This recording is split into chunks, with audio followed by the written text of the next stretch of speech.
Hello everyone and welcome you to ASC classes. Again आपका स्वागत करते हैं एएससी क्लासेस में। इन टुडेस क्लास आज हम बात करने वाले हैं difference between hardly and seldom को लेके, बिकॉज एग्जाम्स में क्वेश्चंस पूछे जाते हैं। देखिए, हार्डली की अगर बात करें तो हार्डली का मतलब क्या होता है? ऑलमोस्ट नॉट, यानी ना के बराबर। सेल्डम का मतलब ये होता है ऑलमोस्ट नेवर। ठीक है, इसका मतलब ऑलमोस्ट नेवर होता है, इसका मतलब ऑलमोस्ट नॉट होता है। दोनों ही नेगेटिव सेंस में यूज होते हैं। नेगेटिव सेंस में ध्यान रखिएगा, नेगेटिव मीनिंग देते हैं। हार्डली रिप्लाई होता है हाउ मच का, किसी डिग्री को रेफर करता है, किसी चीज की अमाउंट को, डिग्री को। ठीक है।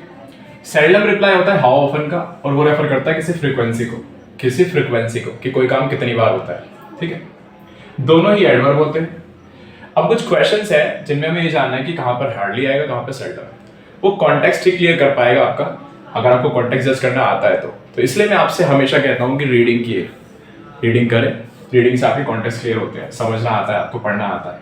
अब देखिए यहाँ पे लिखा है शी हार्डली या सेल्डम वॉचेस कॉमेडी शोज। अब हार्डली लगा या सेल्डम, ये पढ़ के ही पता चलेगा। तो देखिए यहाँ पे वॉचेस लिखा है, वॉचेस का मतलब हो गया वर्ब की first form present definite tense. Verb की फर्स्ट फॉर्म लिखी ना, तो ये प्रेजेंट डेफिनिट टेंस हो गया। तो प्रेजेंट डेफिनिट टेंस में हम रेफर करते हैं रेगुलर एक्शंस को, फ्रीक्वेंट एक्शंस को। तो यहाँ फ्रीक्वेंसी की जरूरत है हमें एक तरीके से। टीवी देखना, कॉमेडी शोज देखना कोई डिग्री को रेफर नहीं करता। कॉमेडी शोज देखना एक फ्रीक्वेंसी होती है कि कितनी फ्रीक्वेंसी पे वो कॉमेडी शोज देखती है। तो हम कह रहे हैं ना के बराबर। शी सेल्डम, तो यहाँ पे क्या सही हो जाएगा? सेल्डम सही हो जाएगा, और यहाँ पे हार्डली गलत हो जाएगा। तो यहाँ पे रिप्लाई एक्चुअली में हमें चाहिए था किस चीज का? She watches comedy shows how often. किसका रिप्लाई चाहिए था? हाउ ऑफन का। एक्चुअल में हमें रिप्लाई चाहिए था हाउ ऑफन का, तो हाउ ऑफन के रिप्लाई के लिए क्या यूज होता है? सेल्डम। क्लियर? नेक्स्ट पे जी, नेक्स्ट पे लिखा she seldom hardly understand my words. ठीक है, मुश्किल से ही समझती है वो एक तरीके से। अब अंडरस्टैंड यहाँ पे जो वर्ब लिखी है, ये लिखी तो ये भी वर्ब की फर्स्ट फॉर्म है, लेकिन हर बार हर चीज काम नहीं आती। अभी मैंने क्या कहा कि वर्ब की फर्स्ट फॉर्म फ्रीक्वेंसी को रेफर करती है, इंडेफिनिट टेंसेस को रेफर करती है, रेगुलर एक्शंस को। लेकिन यहाँ पे वर्ब भी तो देखिए कौन सी लिखी है। यहाँ पे वर्ब लिखी है अंडरस्टैंड। अंडरस्टैंड है, बिलीव है, सपोज है, मीन है, इंटेंड है। ये सब कैसी वर्ब्स होती है हमारी? ये हमारी स्टेट वर्ब्स होती है, जो हमारी मेंटल स्टेट को रेफर करती है। तो अंडरस्टैंड करना एक मेंटल स्टेट है हमारी। अब अंडरस्टैंड करने में कोई फ्रीक्वेंसी तो होती नहीं, डिग्री होती है कि किस डिग्री पे आपने कोई चीज अंडरस्टैंड की।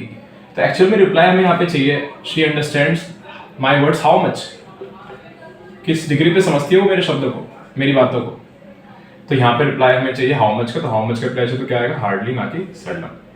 क्लियर? इस तरीके से। अब हमारा एक लास्ट सेंटेंस है जिसको आपको पढ़ के बताना है, अपने तरीके से सोचिएगा। बता तो खैर पाएंगे यहाँ पे, बट कमेंट सेक्शन में लिख सकते हैं आप। देखिए, She hardly seldom got late to office. अब यहाँ पर लेट होने की बात चल रही है। She hardly seldom got late to office. अगर बात करें तो देखिए यहाँ पे हार्डली में लिखा है, सेल्डम में लिखा है, दोनों ही एडवर्ब हैं, दोनों ही नेगेटिव एडवर्ब हैं। एक हाउ मच का रिप्लाई है, एक हाउ ऑफन का। तो लेट होना क्या होता है? लेट होना क्या हो सकता है? तो मैं बताना चाहूंगा यहाँ पे, देखिए यहाँ पे हार्डली भी सही है और यहाँ पे सेल्डम भी सही है, दोनों ही सही है यहाँ पे। इट डिपेंड्स, ये डिपेंड करता है कॉन्टेक्स्ट पे। कॉन्टेक्स्ट बहुत बड़ी चीज होती है, तो रटना मत। ये सेंटेंस में इसलिए दिया है ताकि आप रटे ना कि इस सेंटेंस में सेल्डम आएगा, इस सेंटेंस में हार्डली आएगा। Depending on the context, situation के हिसाब से दोनों भी आ सकते हैं कभी कभी। ठीक है, अब देखिए कैसे। अगर मैं लिख रहा हूँ यहाँ पे सेल्डम, तो इसका मतलब हो गया फ्रीक्वेंसी रेफर कर रहा है उसकी, कि वो लेट होती थी। कब कब लेट होती थी? सेल्डम लेट होती थी, कभी नो, ऑलमोस्ट नेवर, ना के बराबर लेट होती थी। ठीक है, हार्डली रेफर करेगा उसकी लेट होने की डिग्री, कि अगर वो लेट होती भी थी ना तो 2 मिनट, 1 मिनट, 5 मिनट, इतना लेट होती थी, तो वो डिग्री रेफर करने लगेगा। सेल्डम यहाँ पे फ्रीक्वेंसी रेफर करेगा और हार्डली यहाँ पे डिग्री रेफर करेगा। इस तरीके से दोनों ही यहाँ पे सही हो जाएंगे। क्लियर? इस तरीके से। तो ये थी हमारी आज की क्लास, और इसी तरह के नए कॉन्सेप्ट्स को देखने के लिए चैनल पे बने रहिएगा। चैनल को सब्सक्राइब कीजिएगा, लाइक कीजिएगा। Thank you so much.